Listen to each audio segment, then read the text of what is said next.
छांगुर बाबा का जो अवैध साम्राज्य था वो काफी मजबूत था, जिसको गिराने में बुलडोजर के हालत खराब है। कल 8 बुलडोजर आए थे, सिर्फ 30% हिस्से को ही गिरा पाए और आज सुबह 10 बजे से फिर से 5 से 6 की संख्या में यानी आधा दर्जन जो बुलडोजर हैं वह फिर से उसी साम्राज्य को गिराने में लग गए हैं। मैं आपको कुछ शॉट्स दिखाना चाहता हूं कि किस तरह से बुलडोजर यहां पर अपना काम करते हुए दिखाई दे रहे हैं। आप देख सकते हैं कि यहाँ पर बुलडोजर की जो कार्रवाई है जारी है।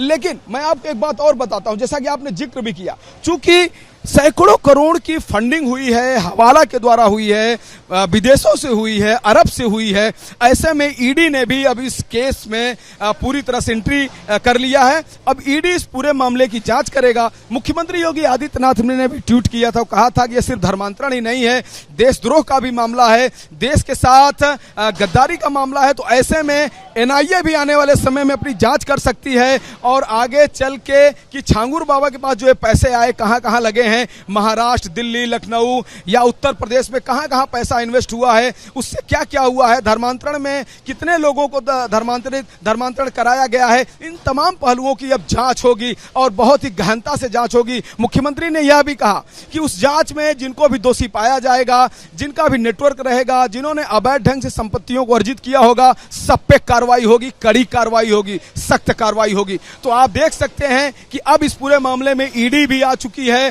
पहले से उत्तर प्रदेश एसटीएफ और एटीएस की जांच जारी है। उत्तर प्रदेश पुलिस ने पहले ही मुकदमा दर्ज कर लिया है। छांगुर बाबा जेल में है। छांगुर बाबा का जो मास्टरमाइंड मोहम्मद अहमद है, अभी वो फरार है, उसके खिलाफ भी वारंट जारी है। उसका जो सलाहकार है वह भी फरार है। उन दोनों के अकाउंट में एक बार में 50 लाख आरटीजीएस हुआ है, एक बार में 40 लाख रुपए का आरटीजीएस हुआ है, जिसका सबूत मैंने दिया है। रिपब्लिक भारत पूरे देश को दिखा भी रहा है। वो जो सारे कागजात हैं मैंने प्रस्तुत किए हैं। साथ ही जो नीतू है, नीतू नवीन वोहरा, वो जेल में है और जो नवीन वोहरा है, नवीन घनश्याम वोहरा, वह भी जेल में है। उसकी नाबालिग बेटी को मोहम्मद अहमद लेके फरार है, अभी वह पुलिस के गिरफ्त में नहीं है। तो जो साम्राज्य है वह धीरे धीरे करके यहाँ पर काम उसको ढाया जा रहा है, गिराया जा रहा है। और साथ ही आप देखिए हर तरह की स्कीम भी लेता था। यहाँ पर आप देखिए स्कीम किस तरह से लेता था कि प्रधानमंत्री,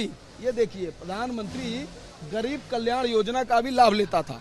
ये देखिए ये किस तरह से प्रधानमंत्री गरीब कल्याण अन्न योजना, उसका भी लाभ लेता था बाबा। यानी कि लाभ चाहे जो हो, लाभ सबका लेना है, चाहे जितना भी पैसा हो, क्योंकि सरकार दे रही तो उसको छोड़ना नहीं है। और प्रधानमंत्री का बैग भी छांगुर बाबा के घर में मिला है और वहां भी उसने अन्न का लाभ लिया है। तो देख लीजिए देश का खा के देश के साथ गद्दारी करने का जो मामला निकल कर आया है, किस तरह से उत्तर प्रदेश में विदेशी अरब कंट्री के पैसों से यहां पर सनातनियों का धर्मांतरण कराया जाता था। अलग अलग कैटेगरी के रेट थे, सवर्ण का अलग रेट था, ओबीसी का अलग था, दलित का अलग रेट था। अब इस पूरे गिरोह पर कहीं न कहीं ईडी शिकंजा कसेगा। आने वाले समय में इसमें एनआईए भी इन्वॉल्व होगा और पूरे इस खेल को फिर से एक बार सामने लाया जाएगा।